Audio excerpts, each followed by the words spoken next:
Welcome everyone to Cosmic Convergence Live. We're doing a special presentation today on remote viewing into 2060. So first of all, my name is Daniel.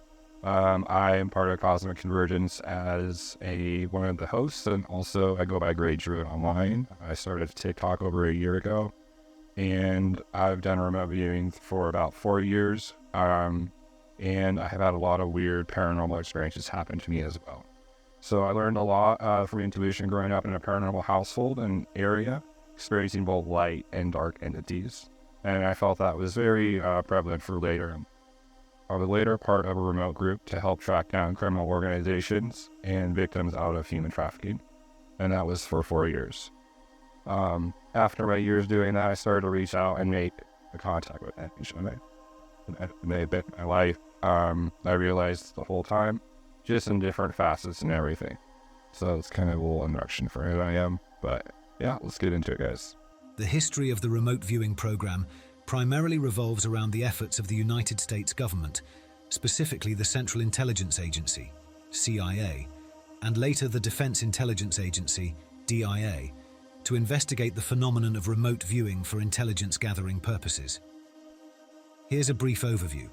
Origins in the Cold War era, 1970s. The US government became interested in psychic phenomena and remote viewing due to perceived advancements by the Soviet Union in similar areas. In the early 1970s, the CIA initiated a program called SCANATE, Scan by Coordinate, to investigate the potential military applications of psychic abilities, including remote viewing. Stargate Project, 1978-1995.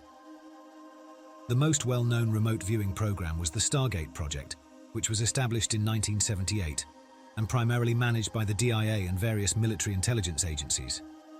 Initially known as Gondola Wish, Grill Flame, and Center Lane before adopting the Stargate codename, the project aimed to determine if remote viewing could be used for intelligence gathering. Research and participants.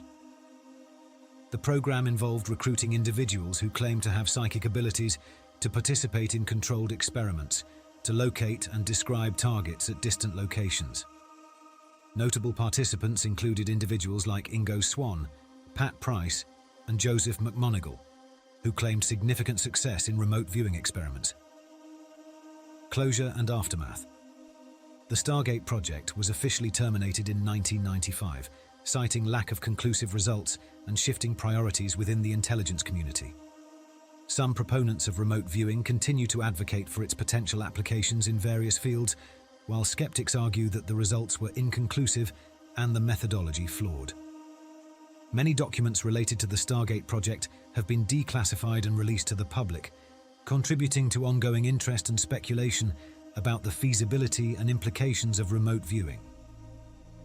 There are some fascinating stories from the military research that was done by the CIA in remote viewing. And one of the most famous psychics who was hired for this work, his name is Ingo Swan. He recorded some of his experiences. Many of the military projects were classified, some of them have been declassified, more than 10,000 documents. Officially, the US military shut down the project. Unofficially, they transferred it into what they call deep black projects, so that they are not answerable to anybody, and that continues even to this day. But in this official domain, what they developed was fascinating. Ingo Swan records how at one point he got bored with his exercises. They were too basic. They asked him to project, to observe marketplaces and things. He said, come on, I can go anywhere in the universe, why bother with this? And they had just had a news item of a probe from NASA which was heading for Jupiter. And he said, well, let me go to Jupiter and see. So he makes this conscious intention, relaxes his body, projects himself out, and goes to Jupiter. And he describes there's this movement of moving, there's a sense of moving at very high speed. Now this is typical when a part of the consciousness is exteriorized. There's the sense of movement. If there has not been exteriorization and only a direct attention turning, like a mirror turning to become aware, there is no movement. You simply are aware and that's it. So there's no danger. But there is a partial exteriorization. He goes there, but he's able to describe physically because he's very close to the physical plane. and he finds himself standing on something which is fluid but dense. And then trying to feel the material, he said it's some kind of, it feels like hydrogen. Now what does it mean? If you had to feel something, how would you call it? It feels like, and you can only feel like something which is familiar to you. This feels like, this feels like standing on marble. It feels like I'm standing on plastic, because you've already had the experience. How does he get to feels like hydrogen? So either there's a strong intuitional component, or there's a part in him which recognizes by familiarity the vibration of that substance. But it feels metallic, he says. Then he looks up and he sees almost like a band of crystalline diamond-like dots sprinkled around in the sky, and so on. He describes, if I recall right, 12 different very distinct things like this. Later the probe reaches, I think about a few months later, and out of those 12, 7 were confirmed. Subsequently, in the coming decades, a further 3 at least were confirmed. So 10 out of 12. And among them was the confirmation that the surface of Jupiter has such a high pressure that hydrogen itself is squeezed until it becomes metallic. And the scientists now describe it as metallic state of hydrogen, which forms the physicality of the dense part of the core of Jupiter. And he also describes how in the distance he saw mountains. At that point, scientists said it's not possible. There is nothing hard, no persistent rigidity. It has to be primarily liquid or gaseous.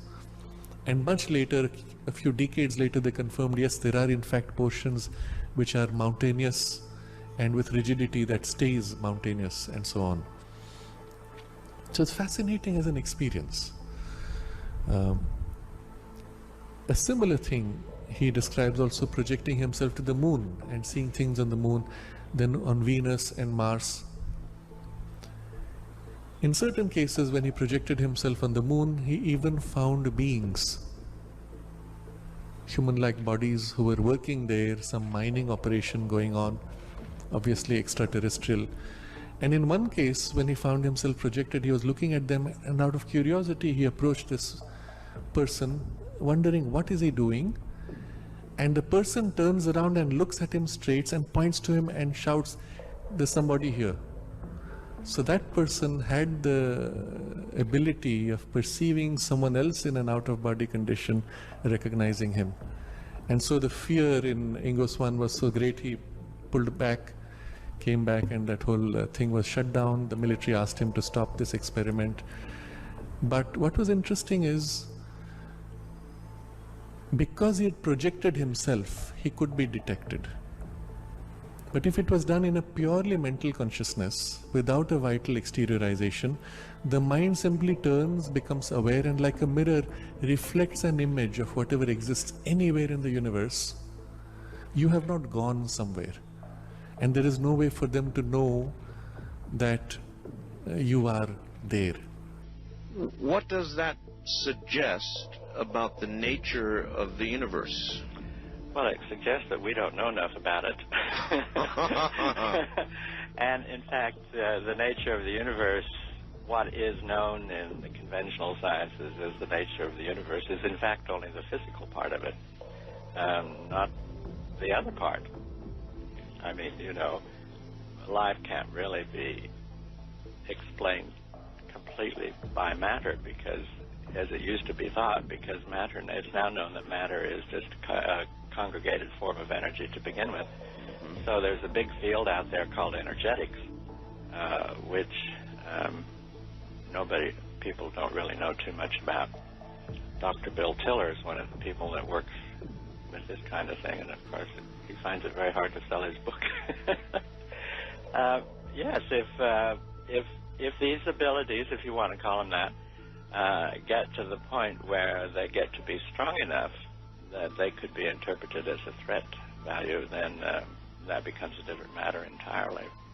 Well, is it for the regular person, the regular Joe walking down the street, every now and then fairly intuitive people will have a very strong feeling about a decision that looms ahead in their life, Yes. an intuitive feeling. Is that what we're that's talking a construct of processing information to the point where it becomes perceptible.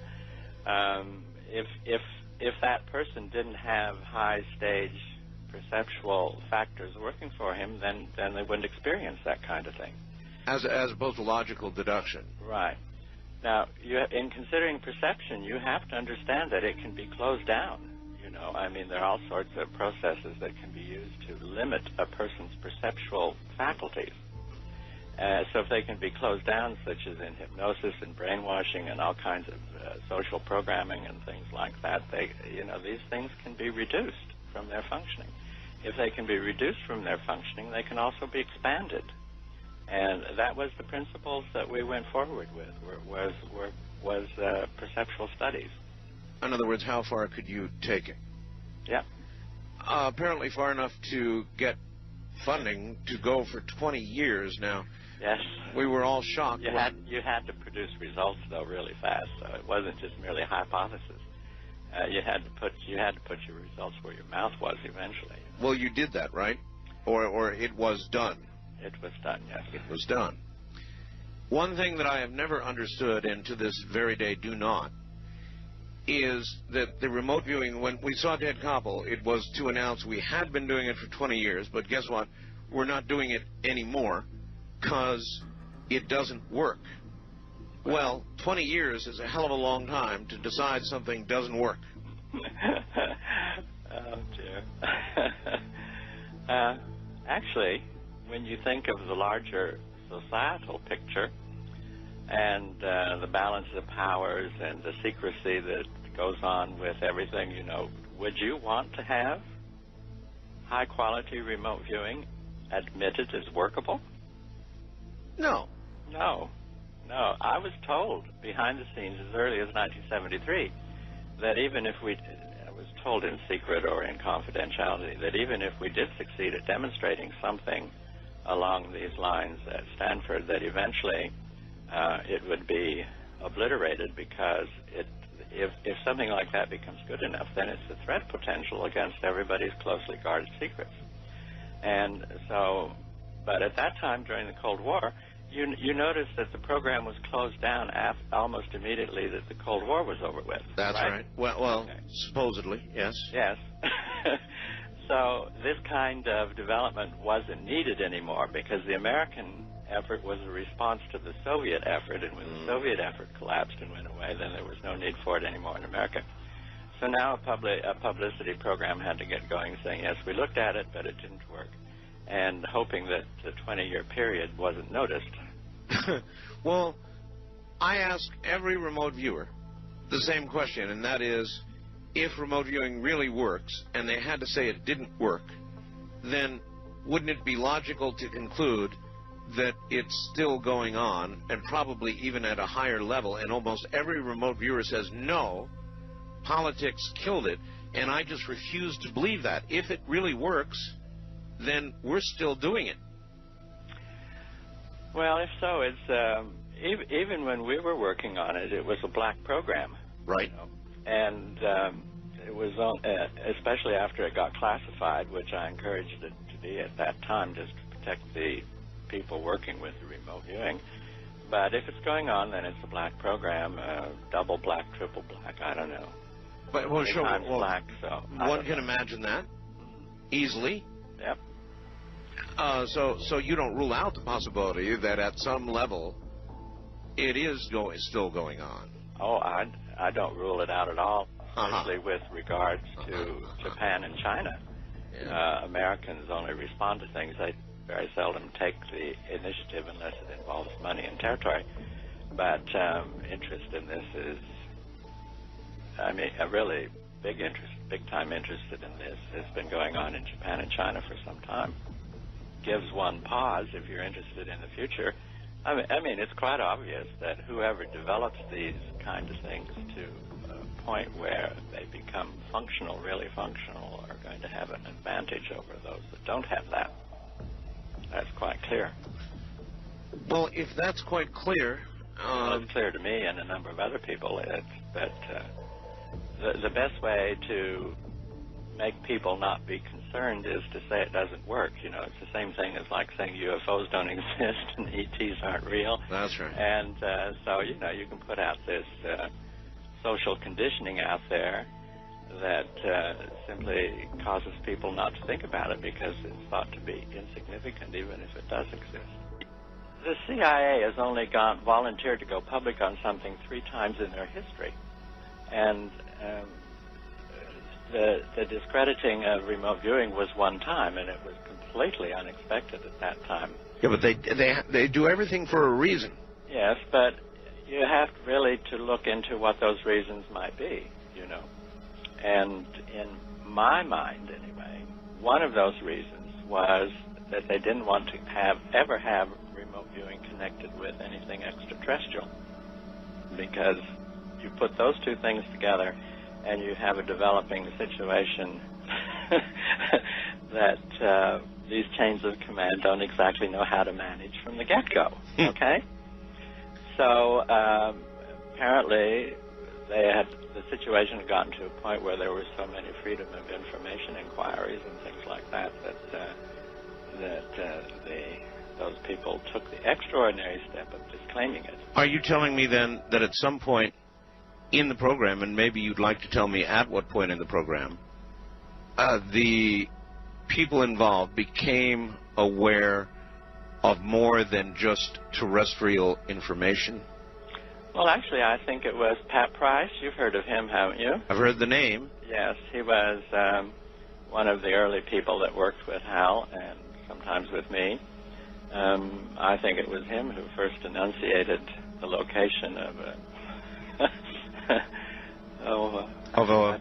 I put it a human extraterrestrial cooperation base, something like that. And oh my, really? Oh my, yes. And can you imagine the bells that started going off? Oh, absolutely. A human extraterrestrial cooperation base. In 1975, I found myself invited into a very strange remote viewing thing. When the whole story of that is the first part of my book, Penetration. And it turned out that this was really, really strange, the way it went about and things. But it turned out that the guy involved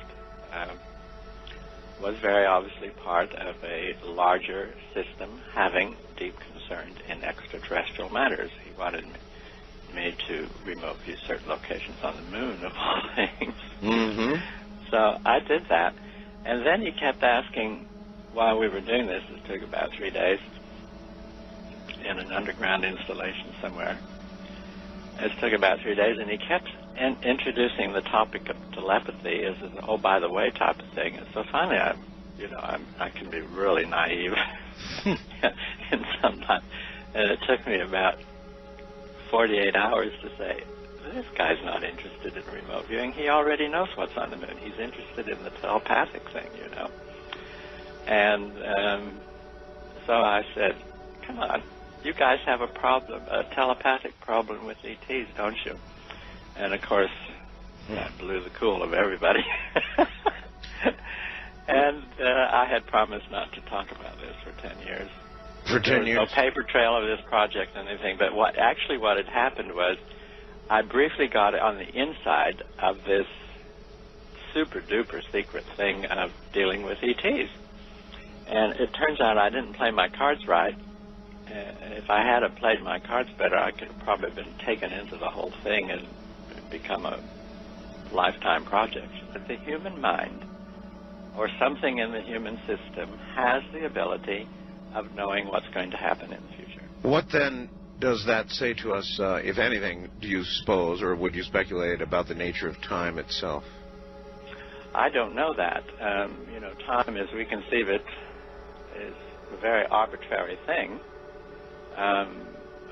It's very difficult to integrate time into this. I'm stupid about these matters anyway. But in terms of knowing that our human systems must be able to predict something of what's going to happen to them in the future, actually has to be there because they couldn't survive very well if there wasn't there. So it's just like smelling pheromones in the armpit. You can smell the future coming or something like that, you know. And time doesn't seem to matter because time is just a series of numbers that are arbitrary. Except the implication of all this is that if you can be aware of what will occur in the future, reliably so even, Yes. then we are but marionettes acting out the preordained. Oh, no, we're much more than that. We are extraordinary sensing systems whose sensing potentials and capabilities are not confined to the present. We can sense things in the past and in the future. And we are sensing systems. And any life form that's going to have very much going for survival has to be able to sense beyond the present. And you've got to understand that what we call the present, the now, although it seems really big to us, is but a flickering moment between the past and the future. You bet. And that's all it is. And so you have to think of time streams. All right. Well, thank you everyone for watching that with us. So we're going to go over some remote viewing terminology. So first is target, second is target ID, third is feedback, fourth is front loading, and fifth is AOL. So 1, target. Remote viewing session aims to gather and record data from a specific target as described by the tasking. A target or objective can be anything such as a place, person, object, or event at any point in time, and the tasking of a target can be simple, like the Eiffel Tower, or more complex, like the winning moment of the 1993 Super Bowl. The tasking describes specific information for the viewer to get them at a particular point in time and space and tell them to do with the target. The tasking defines the target. So number 2, target ID. To maintain viewers' blindness to the target while still being able to identify it, viewers use a target ID, known as target coordinate, target reference number, TRN, or tag. This code is unrelated to the target itself and is typically a string of random generated numbers. Think of the target ID as the target's address or phone number. This is something that has been utilized as well with geopoliticals projecting to Mars. So it's not just coordinates or anything like that. These are literally a random set of numbers or letters or anything like that. It's just to help pretty much give a scrambled target ID that you're not going to read in any form. Like that is, potentially red 25, right? You're going to potentially start projecting red or other things mentally into the information, which is not what you want. So number 3 is feedback. So per protocol, the target is kept secret from the viewer until the time for feedback. The feedback is given to the viewer after they have done the session and is composed of tasking any additional information about the target. Even from professionals, a remote viewer session is not 100% accurate, and the feedback is used to assess the accuracy of the session. On average, I would say probably accuracy can be about 60 to 70%.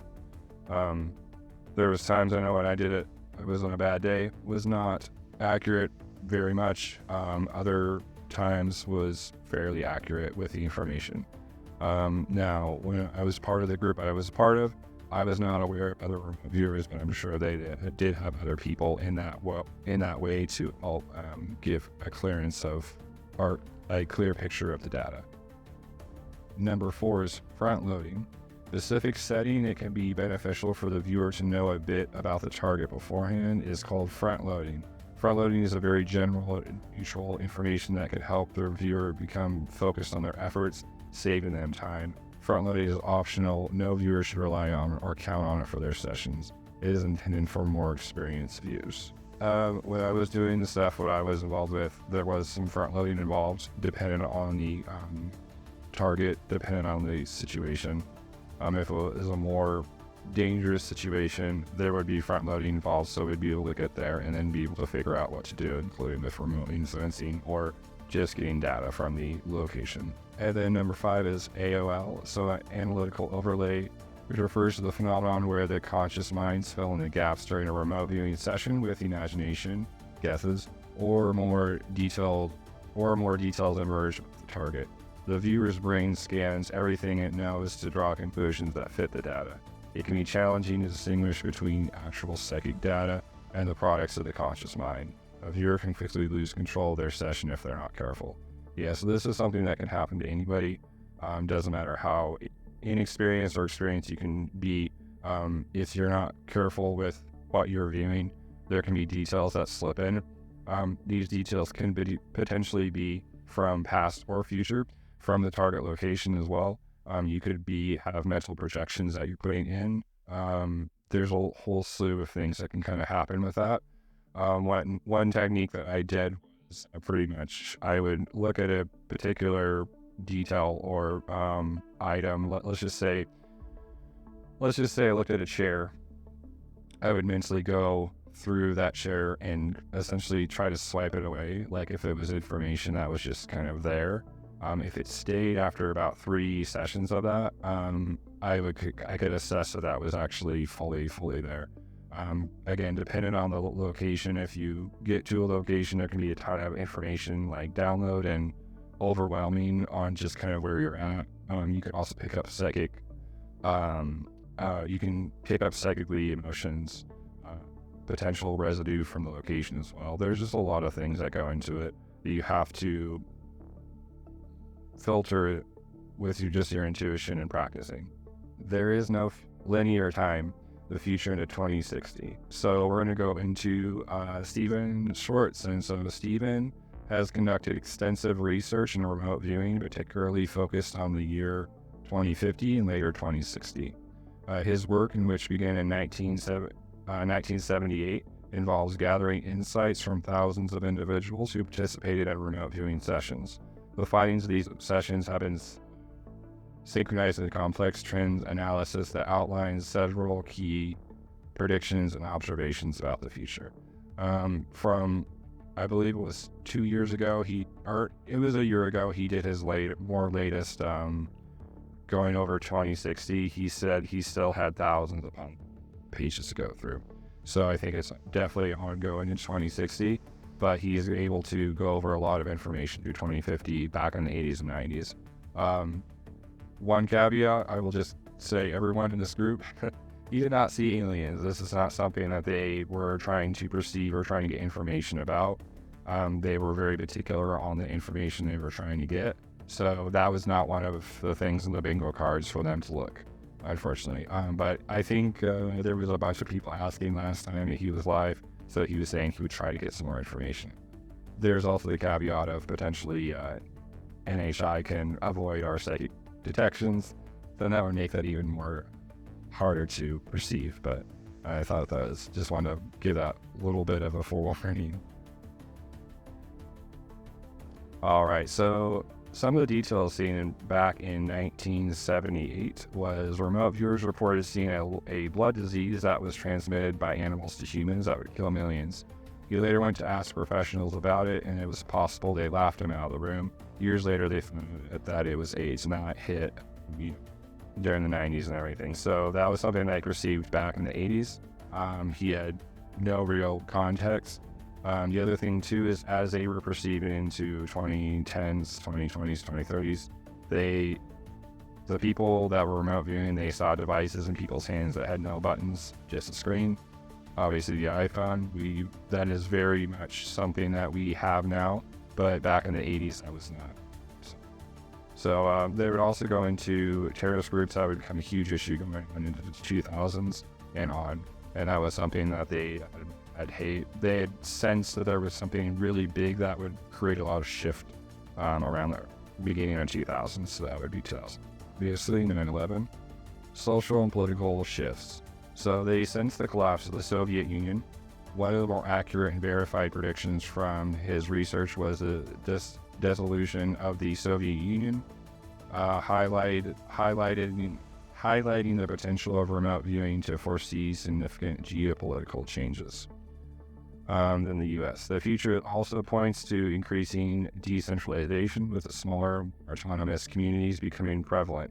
These communities will become more self-sufficient, resilient, focusing on local governance and sustainability. And this is something that he said that they were seeing going into 20 2030, 2040, you have this increase of state issues, or federal issues, and then states would essentially take over, which we're kind of seeing this change right now. This was interesting listening. I remember listening to this back in 2019 before COVID or anything else, and before, we have a lot of political upheaval. But it's interesting. It seems to be tracking with the data. So number 3 is rising sea levels and extreme weather. So his remote viewing sessions indicate that climate change will significantly alter global coastlines due to rising sea levels. Major coastal cities are expected to be severely affected, necessitating mass migrations and significant investments into infrastructure to protect against flooding. Predictions also include increase in frequency, severity of natural disasters such as hurricanes, droughts, and wildfires. These changes will disrupt ecosystems and agriculture, leading to food, water shortages in many regions. The other thing too, he made one detailed note that he had multiple remote viewers where they would find a target, like let's say Florida, have the person remote view, and the person was like, I'm waist high in water, where am I? They're kind of confused, but the location they'd given them was, not too far from the ocean, but I mean far enough that it wouldn't be an impact at all unless there was increase in sea level. Number 4, pandemics. So his research suggests that there will be a series of pandemics for 2060. One was seen happening around 2020. These pandemics will be more frequent and potentially more severe. So my initial watch of his predictions was in 2019, right before everything hit in 2020 for us.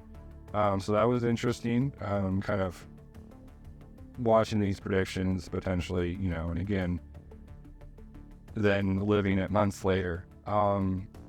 So that was very, very, very interesting.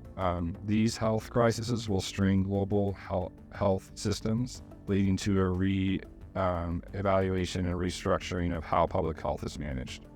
In response to these pandemics, there will be major advancements in public health infrastructure. This includes better disease surveillance systems, more robust healthcare networks, and increased investment in medical research and development. Number 5 is blue and red state power. So erosion of the centralized state power. Centralized state power will be seen a reduction of local government structures become more robust and self-sufficient. This shift will be partly due to the inability of central governments to effectively manage the diverse and complex needs of their populations in face of the rapid technological environmental changes. Red and blue states will rise to power and influence. As communities gain more control over the resources and decision-making processes, the roles of the central government will evolve to focus on coordination and support threat control. This has been, I think, out of all the details besides the climate change and things just completely changing, this was something that he was very prevalent about. I've seen so much of that there would be decentralization from feds, and then that the state power would rise. And we are seeing this reflected. We are seeing, unfortunately, we're seeing a lot of rights being withdrawn. That includes, there was, during the debate 2 days ago, they passed it where they are not allowing there to be regulations.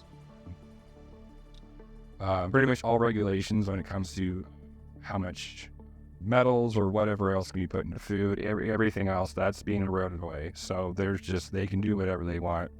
Corporations have no oversight. So we're gonna probably see more of this happen over the next years, unfortunately.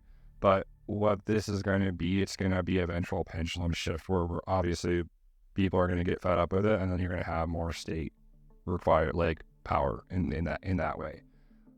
So I think we're seeing the natural progression of that. Does not make it fun to go through. It does not make it enjoyable to go through for sure. But I find the correlation between these details and kind of what's real time happening is fascinating. Number 6, virtual reality and as a substitute for air travel. So remote work virtual interactions will become more normalized as people seek to reduce physical contact, prevent disease transmission. The future sees virtual reality technology becoming advanced enough to provide realistic and immersive experiences that could replace the need for physical travel. This shift is anticipated to reduce the carbon footprint associated with air travel and offer new ways of connecting business, tourism, and social connections. I brought this detail up particularly, it's interesting with the whole virtual reality, and a lot of corporations have been pushing for it, but this is also a direct response to potentially these other pandemics happening that will shut air travel and other things like that down, where it's harder for everyone overall to travel like we've done. So this could be, a plethora of things, but I think also, the working from home and other things like that's going to become more. Number 7, localized economies and sustainability. And Brenda, I know you're going to love this one. So by 2050, there will be expected to be a major shift towards localized economies. Communities will emphasize sustainability and resistance with localized food production, renewable energy sources, circular economies, and that minimize waste and maximize resource efficiency. This transformation will be driven by a need to adapt to environmental changes, reduce dependency on global supply chains. And this is something that, as we have escalations happening, where is potential war and other things, global supply chains are going to be disrupted, and they're going to be caused by, either environmental war, whatever else. It's going to cause issues for everyone. So this is, again, going to draw us more to having to rely on each other, communities, and for, states to kind of step in for helping people in general. So I think we're going to have to probably hit a few hard areas before this happens, but by 2050, this is what they're expecting, so it's cool. And then artificial intelligence. AI will be deeply integrated in all aspects of daily life by 2060, from personal assistants to complex decision-making systems. AI will play a crucial role in enhancing efficiency, productivity, and enhanced everyday activities. AI-driven systems will manage everything from household tasks to large-scale industrial processes, reducing the need for human intervention and increasing overall productivity. AI will also play a critical role in governance and public administration. Advanced data analytics and AI algorithms will be used to enhance decision-making, improving public services, and ensuring that more transparent and efficient governments. It will increase to be seen as a tool to enhance human capabilities rather than replacing them. Cooperative systems, where humans and AI work together, and will become common, leveraging the strengths to both solve complex problems. So we know that AI is all the rage right now. People are talking about it, corporations definitely, because they want to implement it as quickly as possible, even though their current model systems are not able to keep up. There's also very resource heavy, and also Google and others are kind of, shitting in the bed when it comes to having good large models to be able to utilize. We're probably going to also see a lot of issues when it comes to the next even year online of AI feeding into itself, and then they're probably going to have to disconnect certain models and then reintroduce smaller models that are going to be able to do smaller tasks better. I know Apple's tackling that right now with integrating AI, ChatGPT into Apple software, so we'll see how that goes. But overall, no one saw anything of like AI taking over nukes and nuking everything. That was not a thing. Over 5,000 remote viewers, not one person saw nuclear war. Not one person saw AI taking over and destroying humanity, right? We do go through a lot of hurdles, but we eventually get there. Free energy. So remote viewers saw a box that powered cars, houses, buildings, everything. It was similar description to what Dr. Greer mentioned in his presentation. This was during his presentation of, it was last year. He talks about a box that is able to power stuff. This is what he was describing as well. It was actually one of the first videos I made on my TikTok, showcasing the very interesting similarities. According to his findings, free energy technology will become a significant factor in the future. As technology is expected to fundamentally transform global energy systems, moving away from fossil fuels and towards more sustainable renewable sources. This shift is anticipated to lead to a reduction in environmental degradation and to foster a more equitable distribution of energy resources, thus migrating many of the geopolitical tensions related to energy scarcity. Now, one thing that he does talk about, and he's not sure of what the source of it is. Remote viewers said they saw a box, they saw energy in it, plumbing, but they have no idea what it did. They couldn't really. It was complex, but at the same time, they just knew it was a lot of energy. You could put in your car, house, whatever. It would power everything. So, could possibly part of the disclosure process that's happening right now feed into future technology that, is free energy from NHI sources? Potentially. If this is true, then that's definitely what we're on track for. Just depends on how long that process is going to take. Is this going to be a public disclosure process, or is this going to be, some other company coming in and trying to take technology from one of the, for one of these bigger companies that have had it free from government or others? I think we're going to start running into some of that. Yeah, I'm curious. I'm sure it's going to be a multi-level for. So data is what matters. One remote viewer is good. 5,000 or create solid data points to gravitate towards. And it's all about consciousness. Now, the little photo that I have over on the right, remote viewers, different locations, and, just kind of having accurate data sets. That's the whole reason why they have teams for remote viewers, to get clear information. That even if you have each remote viewer is 60% accurate, you're still getting similar data across the board, and you can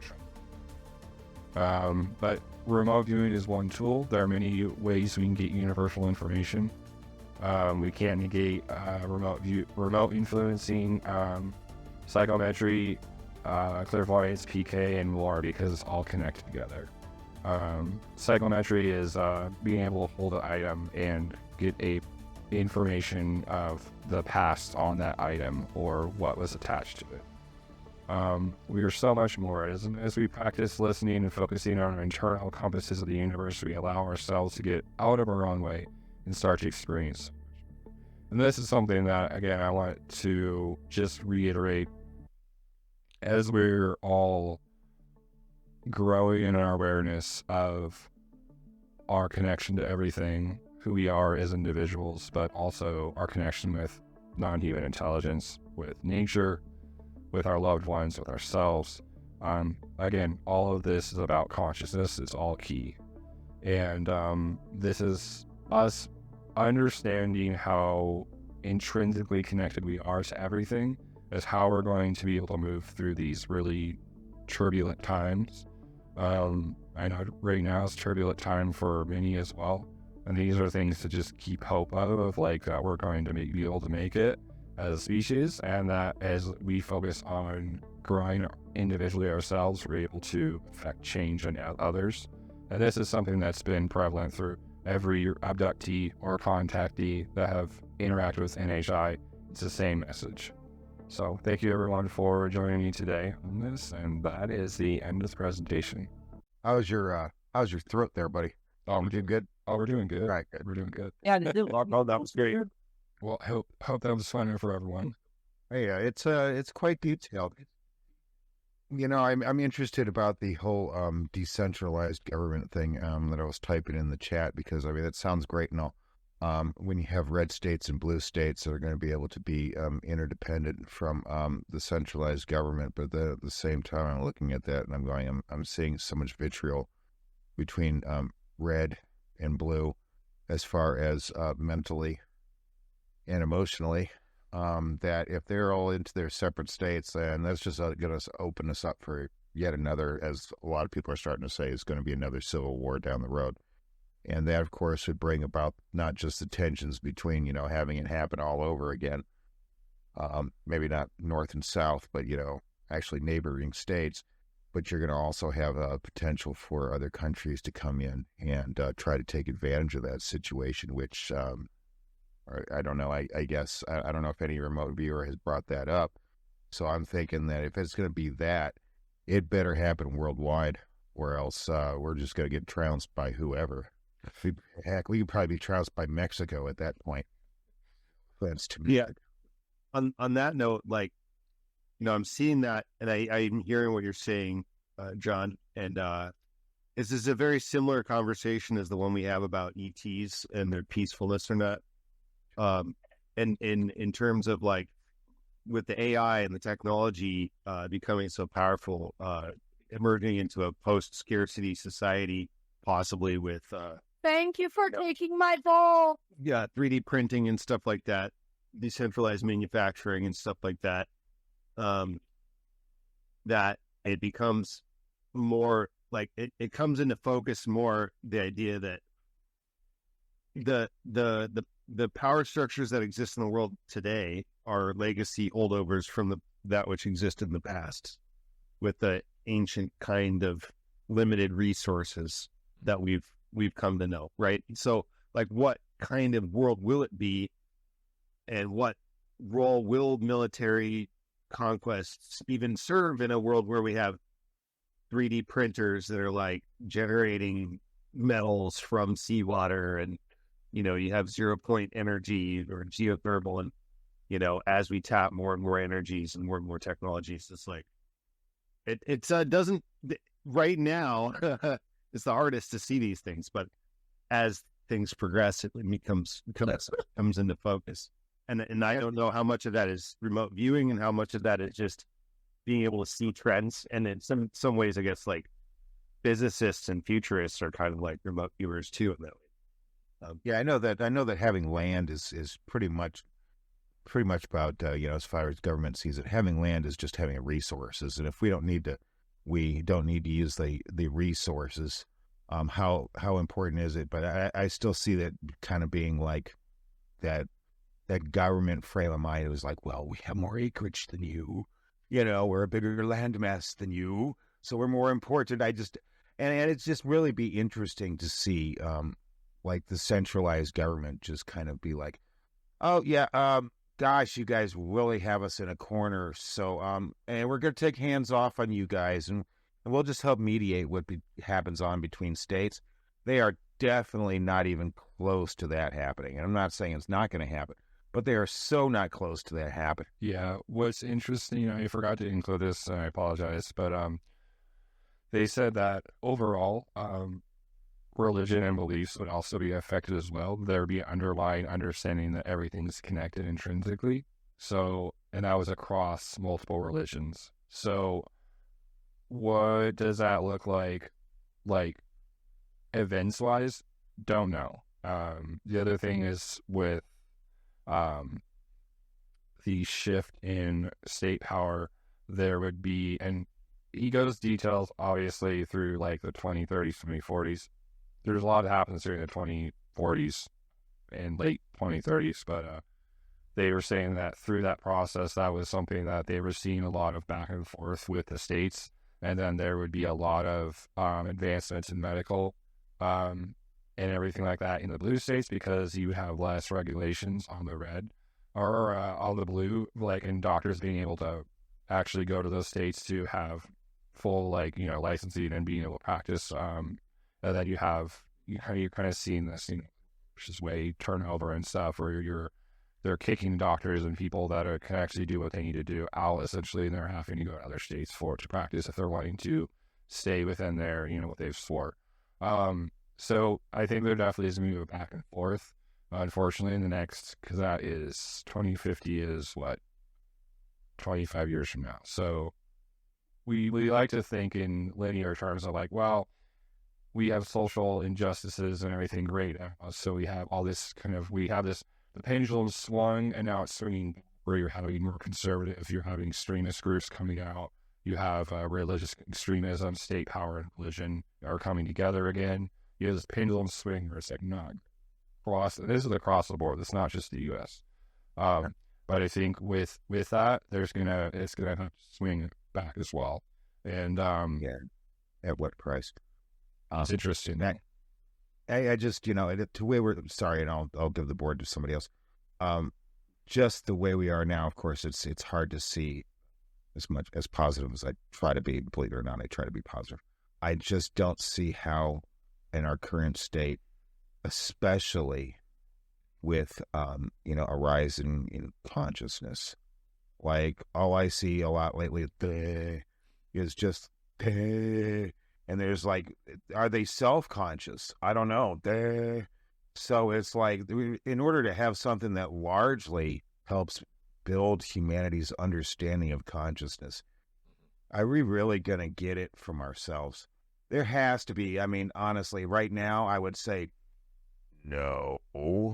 It's going to have to come from something, some event or something. I'm not saying that they're all going to come down and save us. That's not what I'm saying. It's just something has to happen rather than us just being to our own devices. I mean, it could be to the last fish in the ocean, and we'd still be like, duh. So it's got to be something more than just like environmental change. It's got to be something. Right. And I don't really see it coming from like one or a handful of religious leaders at the time that are going to be like, hey, you know what? The world's going to shit. We've decided to say that, hey, we're all conscious. Yeah, we're all consciousness. That's right. Because we don't know what else to do. There's just everything else we've tried is just falling apart. So yeah, consciousness. It's got to be something more than that. And I just can't help but think that that's a role that possibly NHI are going to play. Yeah, I think it's all connected, and we're going to have a lot of things happen. People will not make changes unless there's discomfort. That's just part of new human nature and how we do things, unfortunately. So you will have mass migration, we'll have climate issues. We have all this stuff happen, right? We're going to have this reaction. Right now, depends on where you're at. Thanks to the planet. We're going to have this visceral reaction, but I do agree with you, John. I feel like there has to be a outside something that comes and just kind of knocks everyone over the head. I was like, oh, wow. Like, oh, we're not alone. Oh, wow. Like, there's so much more to this reality, right? And the general population has to be affected in some form like that. And I think that, like, that's potentially what some of us are feeling, or potentially what, some of these, again, whistleblowers to government, people that coming out saying 2027, whatever else. I feel like there's something on the horizon in that realm that is going to kind of snap people awake, because the real possibility of us as a society, with everything changing, becoming more violent, is very, very much a thing that can happen because of scarcity and everything else. And that is something that I think if we work to obviously banding together as in communities and stuff, that's not really, we're going to be able to weather it, but that still is on the table for potential futures. But I just think it was really interesting how, again, they have over 5,000 remote viewers. This isn't just 10, this is 20, this is 100 even. 5,000. Not one person saw nuclear war. And this is back in the 80s when they did this. So they were like at the height of like, oh my God, we're going to get fucking nuked any day by the Russians. I know, I grew up during that era. Yeah. So they're like, no one saw anything like that. They did see, climate change. They see all these type of. One of the important things that Brendo said is just depending on where you're in the world right now, you're going to be feeling effectiveness. Or what's affecting you. We're this close to it not just being wherever you are in the world you might. It's wherever you are in the world you are going to. It's right around the corner. And still, not to be repetitive here and annoying, which I guess I just do naturally for some people, instead it's still like, did you hear that Ryan Seacrest is going to be one of the new hosts on Wheel of Fortune? And that's where it's at. And it drives me crazy because I want to strangle those people. There is other stuff going on. whether you have all these people that were remote viewers or not, that's talking about what's coming in the future and all this upheaval, and you go, that's about that, whatever. Get off your ass and become something productive. It's just like, where's the waste? We kind of have this waste of toxic waste, and they have this waste of just brain waste, and something has to significantly change. And gosh darn it, you're right. We only react to things when they get at their worst. It's like 9/11. Oh, everybody come together for a short period of time. Everybody come together. Oh, love you. Oh, love you. And then after a while, it's like, okay, what happened? I don't know. And then they just go back to doing what they're doing. So it's going to have to be something monumental, or else we're just going to, we might as well just throw ourselves in the volcano right now. I got to go in a second, but I just wanted to say a few things. So when y'all are talking about something massive has to happen, John stole it out of my mouth pretty much. But yes, I do think there's going to be some kind of mass contact, either in the sky or in the mind, or both, like a build up to that. But I think it's going to be kind of like a wake up, like something is going to be flipped on inside of people's minds, and they're going to feel that connection if they're open to it, and then it'll spread from there. But I think it's something that's been implanted in the human consciousness over time, and it's just sitting there like a seed, as they call us the star seeds, and we're planting other seeds and information. And it's almost like they're sleeper agents, and they're just waiting for the right moment to flip on that switch, and they're like, oh my God, I feel the connection. I see the energy around it. And I think that's what one of the biggest things that change is going to bring. And also wanted to mention, I noticed something interesting in social media when it comes to conspiracy theories, quote unquote, but like people going on about flat Earth and the firmament. It is rampant like wildfire, and for one, it's about to drive me crazy. And two, I think it's a government conspiracy, because think about it, like if you get people focused on nonsense, they're not going to be focused on the truths and the actual things that we need to be talking about. Like you said, the game shows and all the other nonsense stuff. They're getting people talking about stuff that isn't even real, and I think it's a type of brainwashing and distraction, and there's a lot of that going on too in other areas. But yeah, it's awful, and but things are going to happen the way they're supposed to happen. The ETs have been planning stuff behind the scenes for a very long time, and it's a very intricate project, and a lot of us have different roles to play in that, and some of us don't know what those roles are yet, but they will know when the time is right. I can tell you that. Mm-hmm. Thank you for sharing your thoughts on that, Nebula. No, I agree. I think there has to be a huge shift of some form. There's going to be a lot of people that are, potentially like one of the ways NHI have been doing things lately has been the downloads, or, giving people subconscious information. I do think that is something that they're doing wide scale with various people, and they might not show in the form of alien or other things, but I think there's a program that's been going for a while. It's meant to work in tandem with potential shifts in events or other things like that, and I think that they can perceive what is potentially happening, what's the probability, and other things, and they're trying to plan for the best outcome. But again, we are, when it comes down to the end of the day, if our infrastructure shuts down, who's going to be feeding me? Like, me and my family is going to, it's going to be us, like, type thing. So it's just one of those things that we have to be aware of both, and do our best to prepare, but also not be acting out of fear or anything like that, because it's just going to affect everything. And I just wanted to add that I've shared this with you guys before outside of the event, but that there was a near-death experiencer, and I did put him in the near-death experience channel, who had a future vision. He's not alone in this. There are many near-death experiencers that have future visions. But what I found interesting about this particular individual is that what he mentions is what Schwartz's research was talking about.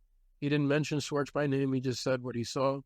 He saw us splitting apart and going into smaller communities and things like that. And he said that the people who try to cling onto the old paradigm of moving into big cities and things like that, that people out of fear would move towards that. But those people didn't really thrive. It was the people who moved away from all of that into smaller communities, growing your own food, that whole thing. And he also mentioned that there was some stuff coming, like big events where, a lot of people were going to die. But he said it's not necessarily a bad thing, because he's like, we have to kind of clean out all the old shit before we can start over again, because we have all these roadblocks in the way and people preventing us from doing certain things. And that has to be cleared to pave the way for more people to do that. And there's another near-death experiencer, Jeff Tolley, who had a similar vision. And he said that he got to see himself older. He was in his 50s or late 50s. And he's like, I'm 40 right now. And he's like, this was in my late 50s, 60s, whatever. And he mentioned that something changed. And somebody asked him on the podcast, what happened? He's like, I don't know. What I got, what my understanding was something with the ETs. He's like, I don't know what happened specifically, but everything was just cleaner. Everything was just, he's like, I don't know what they did or how they intervened or what happened. I don't know, there was a cataclysm or something, but he said where I was, everything was just better. So you have all these points, pointing towards this likelihood of these kinds of changes happening, and I find that significant. We had an NDE, and when I was there, I got to talk with someone specifically about Earth and its dynamics of when they can come help. I got a little heated discussion when I was there. This chick has been with me for the last 30 years, and she came to my side. It's just the way it went. I don't know much more than that. Then going down the tube and hearing some people talk. And I was down the tunnel bit. Probably asked me, ready to wake up? I said, yeah, and I was done. But I had my heart break because it was out of sync. So they had to restart me. I think the ETs will come without disclosure. I don't think they're going to wait around for us to decide when they can come, because I don't think that's how they work. That's what I mean, I've been out there. And when I remote view, I don't go to Earth so much because of the vibration. When I'm out there connecting with them, I feel so much better, and it's hard to step back from that. It gets harder every day. I wake up and I just feel it. So I'm going somewhere, I don't know where. What have you, Warden, if you don't mind sharing, have you had any noticeable connections with NHI while projecting out or anything like that? What's an HI? Sorry, it's a new term. So NHI is non-human intelligence. So ETs are extraterrestrials. Yes. From my anchor point of reality, they're just overlooking us. They don't mean it's no harm. There's a world with just them. It's what I saw. I not dug into them too much because kind of intimidating, but yes, sir. It should be very intimidating. I've had a few experiences myself, and they're, depending on who you connect with, it can be very intense. Yeah. Well, lately, this last week, I feel like I'm bombarded with 10,000 thoughts. Just the way I try to communicate is clear the mind. And anything from that moment when you clear it, whatever you feel, you see, you think is a message. And sometimes that's become too much lately. So I asked them to slow down. Well, thank you for sharing. Thank you. Yeah, well, thanks guys for putting this thing together. I have so many thoughts, they're all over the bat, but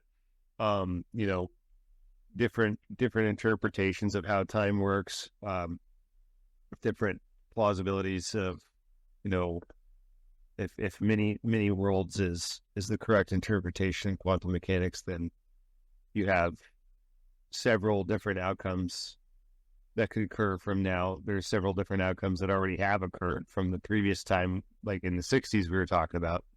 There could be other versions of Earth where they did drop the bomb and we're being visited from there, either cautionary or darker entities that are trying to influence us in that direction. Got my chicken going off in here. Sorry. But and you know, I was I wondering if that was chicken. That's a baby chicken. We had a mama give a bunch of baby chicks, and oh, cute. Unfortunately, something came along and ate most of its sibs. So we've just been raising this baby chick. My kids have been helping me raise this little baby chick. It's like half a chicken now. So, but he's enjoying the feed and everything else. Oh yeah, he's pampered the shit. That's here in my house. But yeah, you have. I don't know if you guys watched Interstellar, but you had the fifth dimensional beings in the far flung future, operating sort of in retro, and then and that in that particular movie, that's a one-way causality. That's just one time stream. That's like a loop conformal version of time, rather than a multiverse, right? So I'm kind of mixing those a little bit, but you might have both. You know, if you can picture us making it in any of these universes, you can also picture us reaching back. You know, once we do reach the ability to transcend time and space, you can picture us trying to affect our outcome in some way that's peaceful and not going to violate causality. And that is what I think of a lot with the NHI. And it could be a lot of different things, but I'd say nothing's set in stone. But I do these RPK experiments, the retropsychokinesis online. If you've ever run into those, I think it's at Formulab, where you can look up retropsychokinesis experiments online.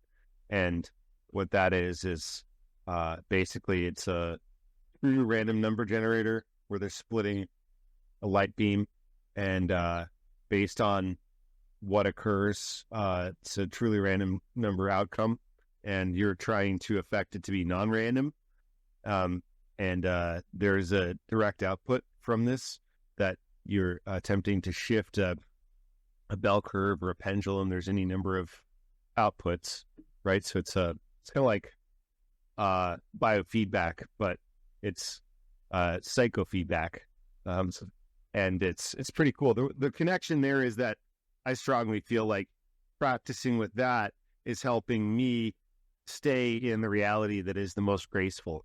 So you're using the power of intentionality to sort of surf the foam and find coherence from the foam of potential realities you could end up in, and you end up in the one that you want, and finding grace somehow. So reminds me of the owls of Gagul, and they're finding the eddies in the hurricane. All these movie metaphors, but like you find the baggy wrinkles and you skirt through, and there's a few ways I feel that they seem random, and no pun intended, random, but we could use to end up in an eventuality or a reality that just blows our minds and doesn't seem plausible, doesn't seem possible from where we're standing now, but is actually in some ways inevitable. And there's lots of ways it can go bad, and probably will.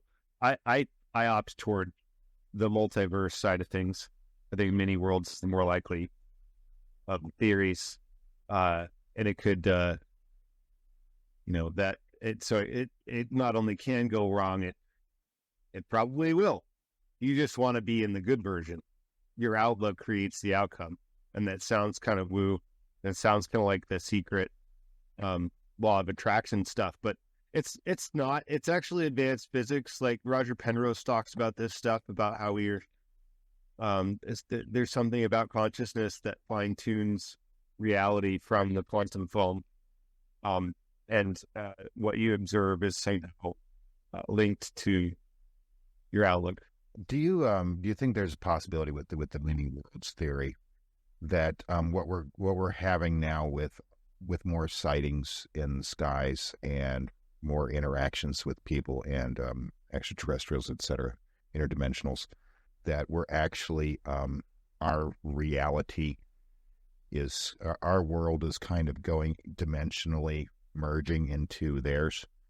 And so they may not be like potentially just showing up to give us messages, but we're just kind of like flowing into theirs, and they're like kind of like, oh shit, well now we have to deal with these people. Because that's one of the messages that I kind of got from our contact group, because we use our dowsing rods in our spirit box, and we're talking to an entity group, and that's one of the things that they're indicating is that through the many worlds theory, that our dimensionality is kind of merging with theirs. And so that's why we're starting to see more activity in the skies, etc. Well, certainly. I mean, we're at this point, at this juncture with our technology and stuff, we're if there's we talk about SETI, our search for extraterrestrial intelligence. If there's a more advanced extraterrestrial race out there looking for interesting planets, we must be blowing up the radar, right? Because this moment in human history is absolutely saturated with potential. There's so many ways that it could go. So what we represent is this gigantic potential of worlds. In quantum physics, we call that the Hilbert space. And the Hilbert space of this world is absolutely massive as of this moment. And I think that there's probably several entities that are bleeding through, several entities that are looking at us. Find that highly plausible. I think that's in Jacques Vallée's interpretation, even as far back as the 1980s. It's less about space and more about time, and times plural, this multiverse stuff. Really, if you're not versed up on it, look into it. I go out there with the character, and one time I was asked if I wanted to see something, and where they brought me was this place without planets or stars. There was crystals, big, carved out, and within the crystals, I was told they're out there so that this place, these homes, will last eternity and will never fulfill to a planet, and it will that dynamics. And I saw some blue light beings there, and 2 days later at Skype, I not told anybody, and my friend mentioned it. So I was wondering, that was the only thing that was pretty wild. There was a lot of crystals. I was sitting there in meditative state, and then they come out and talk. It's quite interesting place to see. I go there often. It's just something to mention, because there's a spot out there, there's no stars, and the glow is coming from the blue beings. It was very pretty. Well, I wonder if you were seeing that space in different density, to where it's kind of, I guess, in between worlds, maybe, where it's going from one transition into another. That's fascinating. And crystals. I mean, I'm sure there's all kinds of crystal compositions on all different kinds of planets. We've had observatories say that, hey, there's that star that's out there, there's that planets out there that, well, we can tell is just pure diamond. You imagine that. I'm sure there's a lot of rich people that are like, but it's just kind of one of those things to where if you can really think about it and you can imagine it, it probably already exists in the universe. So, but with crystalline structures, especially like quartz, for example, has a high rate of energy, and also of you can program them. Okay, that's why we have them in like watches, you name it, right? And so you could actually store information in crystalline structures. And so, I mean, it makes perfect sense to me what you just put out there. Absolutely. I really wonder, Daniel, I mean, I doubt that there's an answer to this, but has anybody that you know of tried to calculate possibly how many people in the population, thank you, Melissa, in the link there, she put a link in there for the faces on crystals, who potentially can have this ability of remote viewing or influencing, stuff like that. Has anybody ever tried to go through that just on like a ratio? I haven't heard anything on it. I mean, again, like what classifies people's ability to do remote viewing versus other psychic phenomena? I think some of these groups probably that are not aware of these secret groups or, whenever that Russia or U.S. or other organizations have that employ or try to look for people that are psychic. I'm sure they have data points that we were not aware of. I think that every government program, I think we can all agree on this, has ulterior motives to be able to get better information on other stuff that they don't want people to correlate to. Remote viewing program was definitely to help get psychically sensitive / also probably bloodlines or people that have been modified by human intelligence, and employ them in utilizing their, giftings to be able to, perceive the future, do remote influence and other things like that. There were multiple groups looking for psychically gifted people to employ in their group, and they would do any means necessary for those particular people. So I think that these groups, that's what they're trying to push our understanding and advancement of psychic phenomena and our connection with non-local consciousness as far as possible, so that then they can utilize that to their own advantage and against anti influence or other things like that. I'm more curious about the mechanics of it and how it's done. It sounds like a difficult thing to do for me because I don't really meditate well, or I think I don't meditate well. It seems like a difficult thing for me to grasp. So it's kind of like, just like, how do you do it, and what does it feel like? And then, like, how do you get back? What are the mechanics of it? And also with the blue thing, the whole thing with Hawaii and how the roofs that were blue, like, nothing happened. That's another thing about blue. Weird. So, and also, how did you, unless you said it and I missed it when I was gone, but how did you even, did you just, do it and you didn't know you were doing it? Or did you teach yourself how to do this? Or you're just, natural at it? I didn't know what remote viewing was until after. I actually came across a few different books, and then I realized, oh my God, there's other gentlemen who have done this before me, and they're explaining details that I had experienced while I was part of this group. So the details on remote viewing,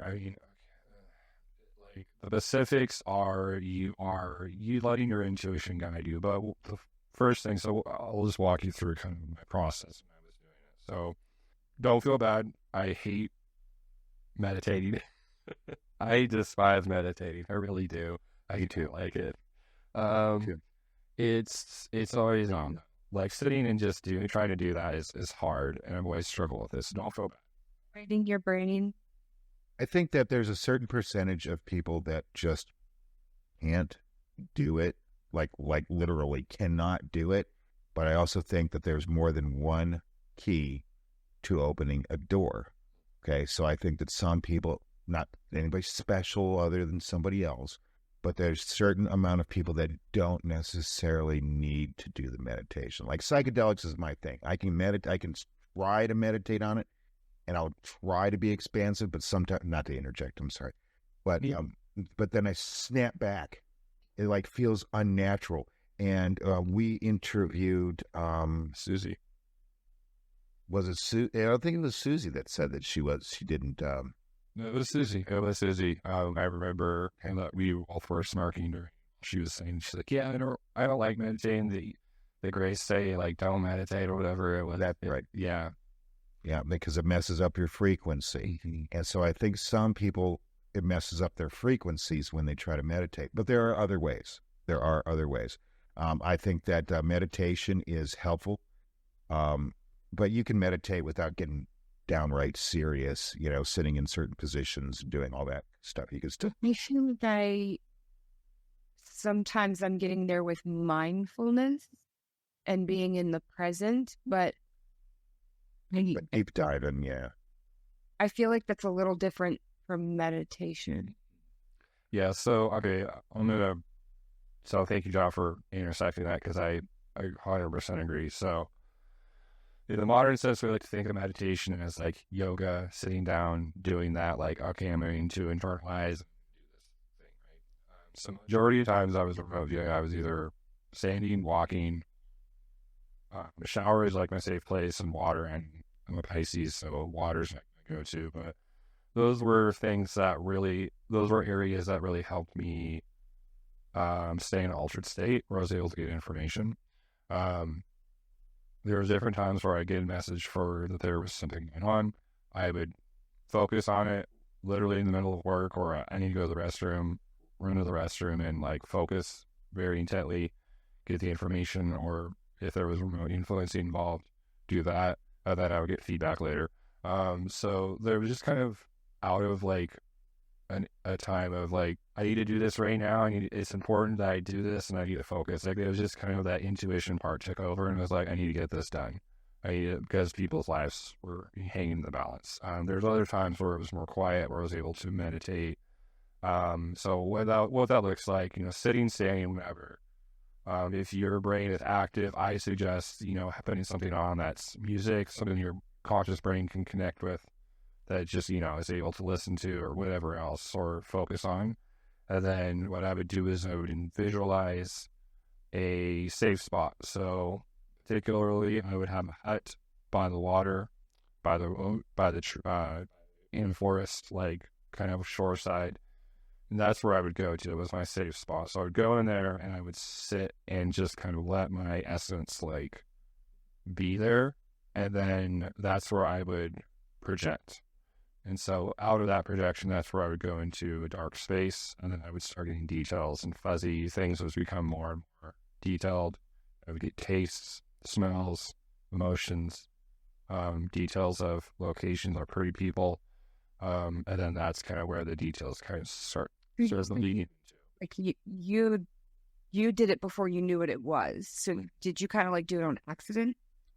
Well, I was coupled with somebody in the group that I can't talk about, but they pretty much were working together, and they realized that, oh, you can do these things, and then that's kind of where they tasked me with various things. I was able to pass it. I was able to get accurate information. I was eventually tasked with protecting different people that were going into dangerous locations. And so that's kind of where expertise came into my expertise, but my abilities were able to be useful in that circumstance. Is astro projecting and remote viewing the same thing? So if we're talking about, controlled remote viewing is something that majority of people talk about. Ingo Swan developed it. That's where earlier in the video, he's talking about Ingo Swan projecting himself to the moon, right? He's astrally going there. And then he looked and saw the locations. And then that's where the humanoid saw him instantly. It was like, there's somebody there. And he's like, shit, and like jumped out of that location. That was straight RV. That was remote viewing traditionally. That's astral projection. You were projecting yourself to a location. So yes, technically you can be perceived by other sensitive people, other entities. They can perceive you. That's where you potentially have, if I was going to a location that was potentially more dangerous or darker, I could have things potentially follow me back. So that's where I would put protection up for those locations, and then I could come back and I was fine. There was other times where I would just consciously project, and then that's where you have controlled remote viewing. And then that's where you're perceiving the information, but you're not going there, if that makes sense. Remote viewing is a description of you getting data from a location and then writing it down. That's what the descriptor is. Like remote viewing, that's what it is. It's intent then that kind of separates. It's like intent is kind of what separates that. Yes. So controlled remote viewing is where he was talking about like the scripture of like a mirror. You're mirroring the location and you're not projecting yourself out. You're just viewing it. And that's where you're not projecting your energy out where you can potentially be traced back. That's where you have more of a safer way to do that, like that technique. And that was why Ingo and the military employed controlled remote viewing as the primary way you view information. Joe Mamonigal, though, he described, it's one of his videos, he was describing the benefits of remote viewing or astral projecting physically there, or like, or, you know, your energy there, is because you could get more detail about certain things of how they feel, how they interact with each other. There's more of a yourself is there, so you're able to perceive potentially more, but it comes with its negatives, you know. So they have caveats, and if you're asking whether, and I've projected, I would go there different times, but I would put projections up. There was other times where I don't know why, I have no idea why, but they would not be able to perceive me. They could perceive others that were there, that I was part of the group, but they were not able to see me. Can I ask you what protections were those? Like, is that something? Yeah. Was it like crystals or rituals or anything like that, or was it something that you mentally did? Or so it was something mental. It was something that you were. Okay.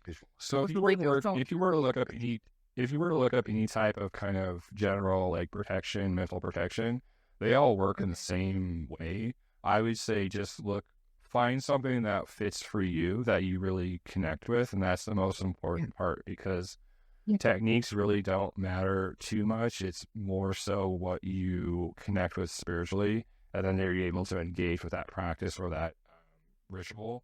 Would you think we have a different energy signature that would be identical to just the person itself?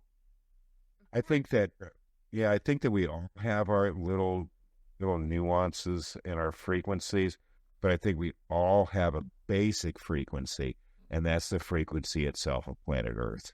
I can't remember what actual number on that is. You know, Melissa's away from the PC right now, but I think that baseline is Earth, because Earth has its own frequency, Schumann resonance, blah, blah, blah. And that we all have our own individualized, maybe by even the fracture of a digit. And I think that our collective thoughts can make a difference. Our individualized thoughts can make a difference. And we're just like, we're all antennas, but we're receiving and we're transmitting at the same time. If the higher frequency being can give us a message, okay, and the lower frequency being can give us the message, let's not sell short the negative polarity being, because you could have two countries, for example, you have two countries that have the same technology. One country uses it for good, for the betterment of all. One country uses it for the betterment of themselves. Same technology. So obviously, us in the third density or third dimension, they're able to communicate with us anytime they please, because Leslie said that the only reason why Melissa and I had those experiences is because our vibration was not high enough. And I guarantee you, before that stuff happened, our vibration was high. So that knocks that completely out of the window for us. Okay. We're having the experiences because we believe that the universe is dualistic. And the universe in and upon itself wishes to reaffirm that and say, well, you know, you can't have total light and you can't have total darkness, because if you have one that's completely over the other one, hey kiddo, then the universe will cease to exist. Okay. So what you can do is what we did is we offered the negative entity love. Okay. We offered it love for ourselves, love for each other. And then, hey, you should love yourself the way we love each other and ourselves. And it said no, and it left. Okay. It came back, or something else came back. It wasn't done yet. They're not done. So just making sure that we're high on our frequency level don't mean jack. It doesn't mean jack. Sorry to tell people this. As an experiencer and a contactee, does not mean jack. That's a whole bunch of spirituality stuff that's just written in books as far as I'm concerned. It has no real value. As far as going into a home, this is my perspectives, of course, as far as going into a home and having entities or spirits that are there that can have a negative effect on you, There have been reports about that. I am of the mind frame that everything is living. This mouse that I have in my hand, the molecules are still moving. I just can't see them move. Everything is living, from Brendo's cute kid to the plants behind him to the hat that Brendo's wearing. Houses, like the house that we're in right now, is alive. Okay? And it absorbs the positive energy. It absorbs the negative energy. It, when it finally tears down, will probably go through a reincarnation process because everything comes back to dust. Everything. You can't create nor destroy energy. That being said, whoever lived here before us, their energies were still in the house. We came in and we're teaching it. It's learning. Okay. So when Josie and Chris, Chris and Josie interviewed Melissa and some of our experiences.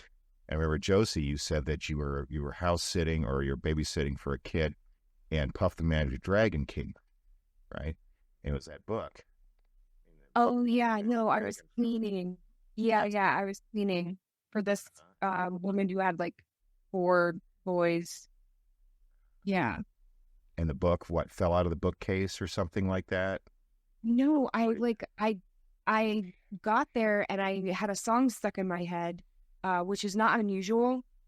But what was unusual was that I started cleaning downstairs first, and the song was stuck in my head the whole time. And then when I went upstairs, there was a book that was on the floor that was open, and I picked up the book to put it on the bookshelf. And the song that was stuck in my head was Puff the Magic Dragon, and the book that was in my hand was Puff the Magic Dragon. And I was like, what? Like, that's too much of a coincidence for me. My hypothesis is that book being read to the child or the children that were in that house was a positive thing. And the house was saying, look, I love and the kids love Puff the Magic Dragon. It was showing you that the house is alive. And so that's why, you have like some places out in like the like Civil War battlefields, and people will go out in the Civil War battlefields and they'll be like, oh, I just feel like the agony and the death. And is it because there's some wandering spirits? Possibly. But it's because, and a lot of Native Americans believe this, it's in the soil. Like in the South here, we live in the South, racism is in the soil. You almost have to like purge the soil by changing the culture around. And so as long as... And anywhere the natives have been stamped out too. Yes, exactly. And so you take that, why can't it also be attributed to a house? Everything is energy. Well, yeah. So, but I mean, the house expresses itself. There's a house here in town that one of our friends were telling us about. That they went into it, and it was derelict. But when they got into the living room, although it seemed like all the lights were on, it seemed clean. It was showing them when it was at its peak, when it was at its happiest. That's all they saw, like fire in the fireplace and just beautiful things. And then when they were like kind of tripping about that, but this house is dilapidated, then it went back down and they saw, holes in the wall and crap on the floor and, old abandoned furniture, dusty and stuff.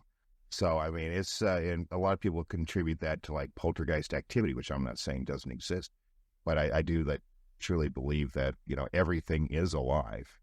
Everything does contain energy. And in those certain circumstances, it's showing you when it was happiest or when it was saddest. And so like murder scenes and stuff like that, slaughtering of tribes, giant wars and stuff. Yeah, it stays residually. It's about consciousness. We all know this. It's all about consciousness. Everything is. It's about relationship too. Daniel,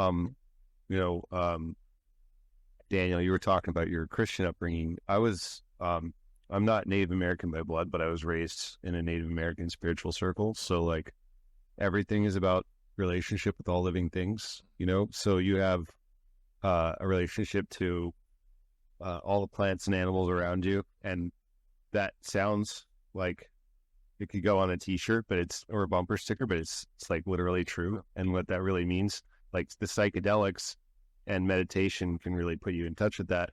So I was trained that you have allies, and they can take the form of images of powerful spirit animals, animals that you resonate with, or plants. Like certain plants are given to you. Oh my God. It's actually what you smell. I just lit some Palo Santo. So this is, so you have things like this, or it's a yeah, a friend of mine gave me this. A friend of mine who goes to the Amazon and lives with the Shipibo Kanibo every once in a while does this. Give me that, and white sage, and this is not bundled, but I got it from somebody that didn't bundle it because she was trying not to culturally appropriate. So I respect that, and so my sage isn't bundled, but it still does the trick. And so grandmother white sage is so the stories are that these are beings that step forward in the time before time, when everything had a voice to fill that role, and made an agreement to be able to provide these services for people to help them communicate with great spirit. When I'm on mushrooms or something like that, like I'm always doing these things and putting it up to spirit, to source, whatever. Like, should it serve the highest purpose, let me have this information, and please protect me and my family, and not let things through, the worst things through, and try not to judge, right? So, just maintaining an openness there, but not too open, right? Like, my auntie used to call them, like the hilarity demons. You can get them coming in like, they'll take you for a ride, and you can lose your focus pretty quickly. Get consumed by either too much darkness or too much light. Either of those extremes are not great. So that you're walking this path in between. You're in balance and in right relationship with your own life, and your own life force, and your body, and your surroundings, your house. What John said is really true. Houses have memory, and everything has these things. So, and the crystals too. But it's like, I think as in this culture, we're still materialists. We think of these terms in terms of tokens. They're not. They're allies. They have a physical presence, but they also have a spiritual life and an existence that transcends that. And it's they have as much power as you imbue them with. And then the songs and the tones also help. Like,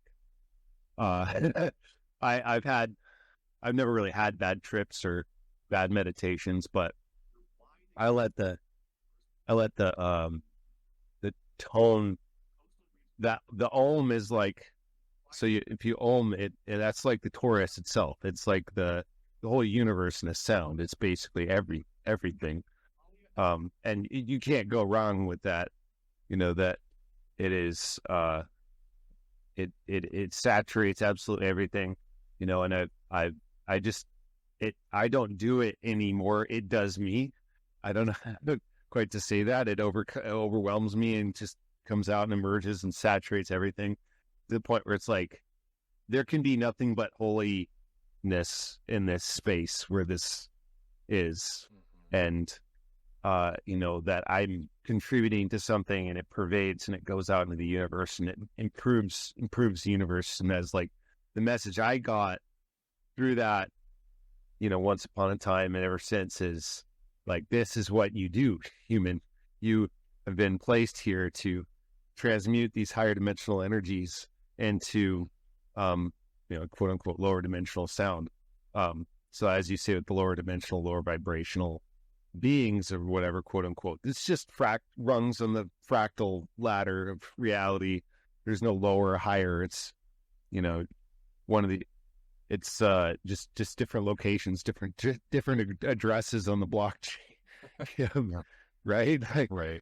And we have a frequency, like, if you see the whole universe as one, and then each individual, you have a mass, and that mass pertains to a certain amount of energy. It's like E equals mc squared. You have a certain amount of giga electron volts. So if you divide the whole total number of GeVs of the universe by the GeV that's you, then you have a very unique signature, and that's constantly in flux, but it's still very much you. And that, you can dial it in. So yeah, I'm glad I got a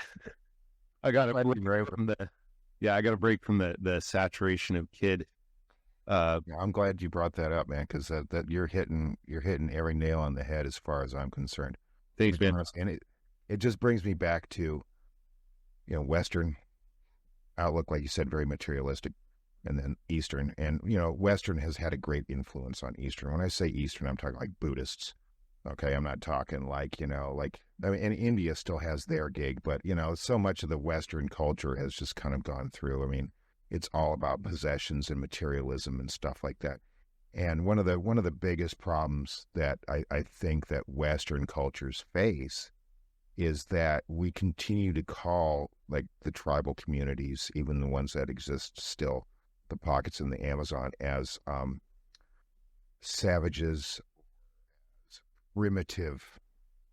And I'll tell you what, as far as spiritually aware, as far as like their surroundings, being aware and just being one with like the universe and Earth and stuff like that, we're the primitives. They're the ones that excel. They have like some of the highest technology you can imagine, and it came to them. If you ask them where they got it, they say it's from the plants and from the spirits themselves. And they're the ones that invented anesthetics in the Amazon. So there's a big legal issue. They can't, the tribes in the Amazon can't get credited in our patent system for anesthetics, which basically helps run our world, because they say it came from the forest, it came from the plants, it came from the spirits themselves. It comes from us. It came from everything. Right. And it has to do, actually, now we're learning that it has to do with highly coordinated quantum states that, we're either shutting off or not. So it's actually like super advanced nanotechnology.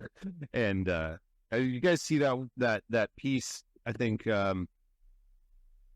Jay Anderson from Project Unity was talking about the interview with the natives, these shamans in the Amazon. They showed him a gray, and they said it's a certain name, but his description of it was like, these are people that became like ants, and they live underground and stuff. Yeah, and like that's pretty accurate description to a post-scarcity or post-singularity civilization. They became so hive-minded. It's almost like a cautionary tale. It's one of the roads we could go down. I don't know if they're physically here or non-physically. No, and the underground, is could be a metaphor for embedded in the woodwork of reality. And another, I hate to say another dimension, because physicists, that makes physicists angry when you say that. The brain explodes. Like, I can't listen to you anymore when you say that. Right. Like another plane, another state of existence, that's interacting with this one, maybe to keep us from going there.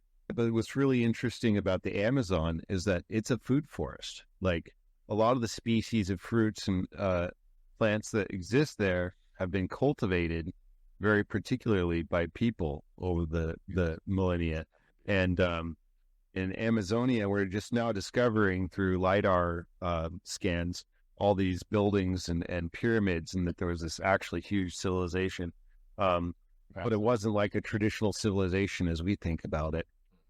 Like, the climate kept them from hoarding wheat and even the corn and stuff that we enjoy, or we associate with Aztecs and the Inca and stuff. So they had a lot of fruit, and so their wealth was literally in the life around them, and they had the ability to go around and curate life itself. So that's an interesting thing. Like, yeah, a lot of it could have come from elsewhere. So they were probably bringing in things through trade, different seeds from all around, and then they were making their own unique versions and varietals and breeding them.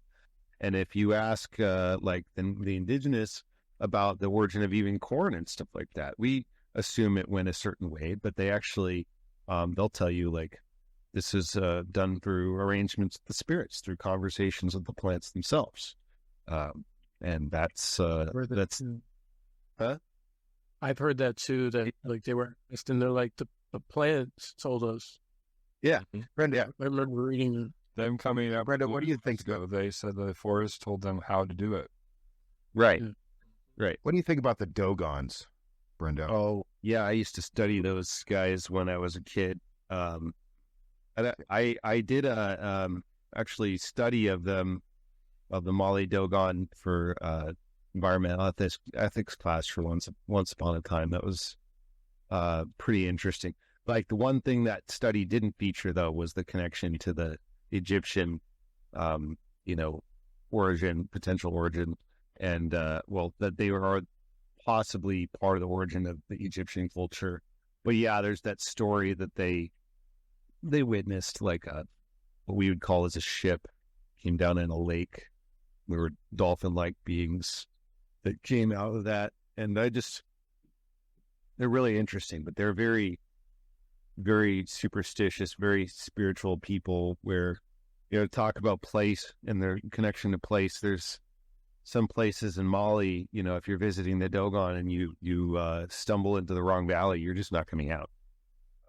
You better come packing, one of those two things.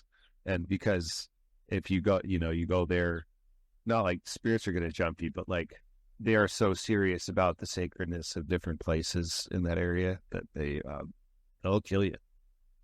Damn it, I'm white. I should be able to go anywhere I want without anybody attacking me. It's interesting about the Dogon too, because they talked about, did they not have the star map in a way that they had drawn out? Oh yeah, the Alpha Centauri, that they knew it was a binary star system. Yeah, I only know what you probably know, and that I read from ancient astronaut books, which is, I haven't really revisited that stuff in a long time.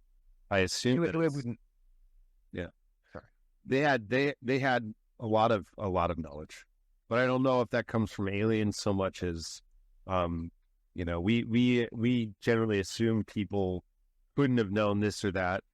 It could have come from remote viewing, and it that we just assume that people can't have advanced technical knowledge of such things, and it's a bad assumption because consciousness is free, and we know now from look at our society with smartphones and digital technology and stuff. Like advanced technology doesn't bring you consciousness; it's more like the other way around.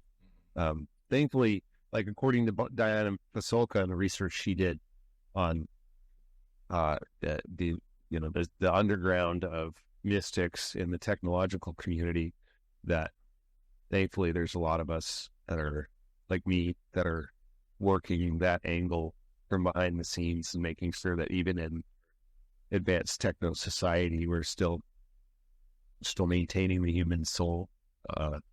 And they talk about the web, the real web underneath the physical technological interweb. And that back to what you were talking about earlier, Dan, and John, about the and everybody about the things working out and the decentralization that was visualized. That's where I could see that kind of thing coming from, where we least expect it. Seems like really disconnected and stuff now, but there's a lot of powerful practitioners that are building the world that we see on the surface, and I think that we're coming rapidly to a point where a lot of those are the seeds that might be fruiting now, and harvest is soon, maybe. Too. There was another near-death experiencer. I didn't think she was going to mention any of this stuff. I was just listening to her experience. I put it in the NTE channel. I heard her talk. but it could be triggering for some because of how she had her first NDE warning. I put a warning label there, but she mentioned the ETs too. I didn't, because almost the whole thing she's just talking about NDEs leaving the body and all that, and then she talked about where we were going, and that this whole shift that's happening is intentional, and it's shifting us out of that old paradigm over time. Like it's been done. It's like it's been said. That's it. Period. This is happening. Kind of like you, Daniel, when you had your channeling experience. And the other thing I wanted to say was for the Brendo thing, that what Brenda was mentioning about the how all these other realities potentially possibly exist. I also agree with that. And a lot of channelers are saying also that where we direct our energy is how you determine our frequency, for lack of a better term, how you determine the frequency that aligns with certain realities, and you just find yourself there because we're just creator beings. But the other thing, the last thing I wanted to say real quick, and I'll post it here, is that it's from the Monroe Institute. It's interesting because they're aware of negative and positive beings, but they have an affirmation that says before the meditation is that I am more than my physical body. Because I am more than physical matter, I can perceive that which is greater than the physical world. Therefore, in these exercises, I deeply desire to expand, to experience, to know, to understand, to control, to use such greater energies and energy systems as may be beneficial and constructive to me and to those that follow me. Also, during these exercises, I deeply desire to help and cooperation, the assistance, the understanding of those individuals whose wisdom, development, and experience is equal or greater than my own. I ask their guidance and protection from any influence or any source that might provide me with less than my stated desires. I now protect myself as may be needed from such influence and reject any source that may restrain me from my stated desires. Which is interesting because it's like, that's part of the pamphlet that they were providing to like agents and stuff, because it's coming directly from them. The breathing exercises, what to do, what to say before going into this. Because why make something like that if you didn't know that you would encounter anything that you wouldn't want to encounter? So it's like they have an awareness that that can happen. So that's like their affirmation that they say they used for like as a means of protection, just one way. And I guarantee there was some guy that was, or woman that was part of the CIA when going through that stuff, just had that rehearsed to a T, and didn't believe in any of the words or the punctuation and all. It was just kind of like Ash from Evil Dead, and he's trying to recite it, Gungum Klaatu or buttermilk. He's just making up the words. But even if he knew all of the words and he didn't believe, or she believed in every one of them, it did them no good. That's something that, somebody that, my point is that, they can issue this stuff out just like an author can write something, or, someone could write something about spirituality, unless you really you take it in rather than just read it. Right. But that's interesting. It's more I think my theory is it's more the feeling, the intention behind it, because it is what does something, and that makes sense. That's what I think it is. And I think all negative, good, bad, all exists and stuff. I think there's a limit to what the negative can do, because it's like there's no negative in those higher planes, and that in the same sense that we view negative doesn't seem to happen. But they're aware of the other, or I guess you, lack of a better term, you'd call lower realms. I take it from this, and Pat Pearsall, former CE5 head ambassador, worked very closely with Dr. Stephen Greer for 7 years, stated this: I couldn't say things about having experiences with negative entities because it did not fit Dr. Greer's perspective and message. that says a lot. Yeah. So all I have to go by is my own experiences. That's all I have to say. And people are going to have different experiences than me. And that's just part of it. And some people are going to be like, John's full of crap. And that's fine too. As I'm not here to change anybody's mind, but, I wonder how much of that, oh, well, there's not this because they're higher densities. So this doesn't exist in that. I wonder really how true that is, because what narrative is genuine? And I always have to ask myself that, not in a they're all grifters kind of a way. No, not at all. But just like, because, I was thinking about that. We've interviewed other people as well that have said, well, I was going to go to the convention and I was going to speak, but they said that, well, first thing is they asked, well, how many followers, how many books have you sold, et cetera, et cetera. Second thing is you can come to, I see you rolling your eyes, but you can come to our thing, but you can only talk about the positive impacts. And I ask myself, if you were in that position, what would you do? Would you say, these signs, yeah, okay, yeah, I won't mention any of that stuff. Yeah, me having contact with negative entities, I've never had that because I'm always vibrating higher, right? Or am I going to say, well, no, I'm sorry, I'm not going to let you edit my book that way. I'm sorry, I'm not going to let you put words in my mouth or take words out of my mouth. So never mind, I'm not interested. And I'll be like, whether people like him or not, like RFK Jr., I'll be like, I'm just going to hold my own debate. Hey, it's hard to tell. It's really hard to tell. It just has to go with what we feel from the individuals when we talk to them. So, but yeah. One thing I wanted to add, and then I need to actually take off after this. And food's ready for the kiddos and stuff. But I recently had a conversation with somebody who we were sharing experiences, and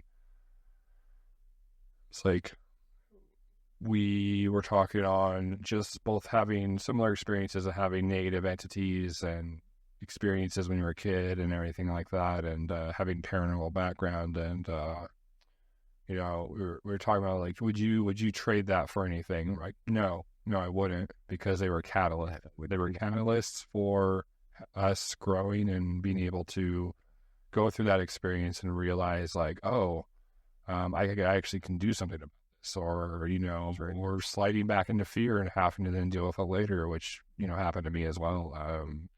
So I think it all builds on itself. I wouldn't be where I am now if I didn't have my negative experiences.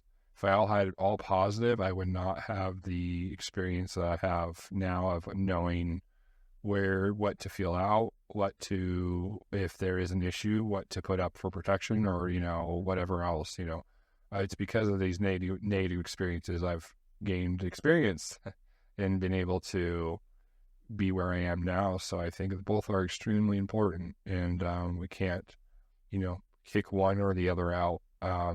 We can give our experiences and perception of how to potentially deal with these positive or negative experiences. But I think one thing to just keep in mind is that as we broaden our awareness of reality, that scope, things start looking back at us, and we're like, oh, there you are, like other entities or realities will start perceiving us as we broaden our perspective. So we just have to be aware of this. It's not to be fearful. It's not to be scared of, it's just to have an expectation of this, as you broaden your spirituality, as you broaden your understanding, the universe will just start looking back as well. And this is why we have experiencers they'll reach out, and then they'll see the phenomenon, will reach back at them. It's this push and pull. It's a dance, as John said earlier, positive or negative. It is a dance, and it's a dance to be learned from. And so, yeah, it's like communion. Yep. Daniel, I know you have to go, but it's like communion. It's like the, book Strieber wrote. His wife said, it's a communion. It's not a one-way street. It's like that documentary, that My Octopus Teacher. They're both learning from each other. It's not a one-way street. Yep. And this is, I think, the best description so far has been the communion, like with our interactions with the universe or NHI. It is a dance. It is a partaking on both sides. And I think this is just forward thinking with as we perceive more of reality, as we perceive more about UAPs or NHI or, just other aspects of reality. They're learning as much as we are about them as they are about us. And I really do think that the integration aspect, the merging, there's a beauty and a requirement about it that we don't yet perceive. I don't think it's just more enlightened beings just showing us how things got to be, and that's it. Like there's a coevolution happening, and I think that is a really reflective of how the universe and nature is. So, yeah. But anyway, we can remote view. So do they. There you go. They get a remote view probably a hell of a lot more than we can, and there's going to be some that have no idea how to do it. Yep. But again, thanks, Daniel, for throwing this together. This was great. I want to thank everybody. Sorry if we took up any time from anybody else wanting to make any comments, but I want to thank everybody for being in here and joining us. This was a fun and enlightening experience. All right. Love you guys. Thanks, Daniel. Thanks, Chris, Josie. Subscribe and down. Today.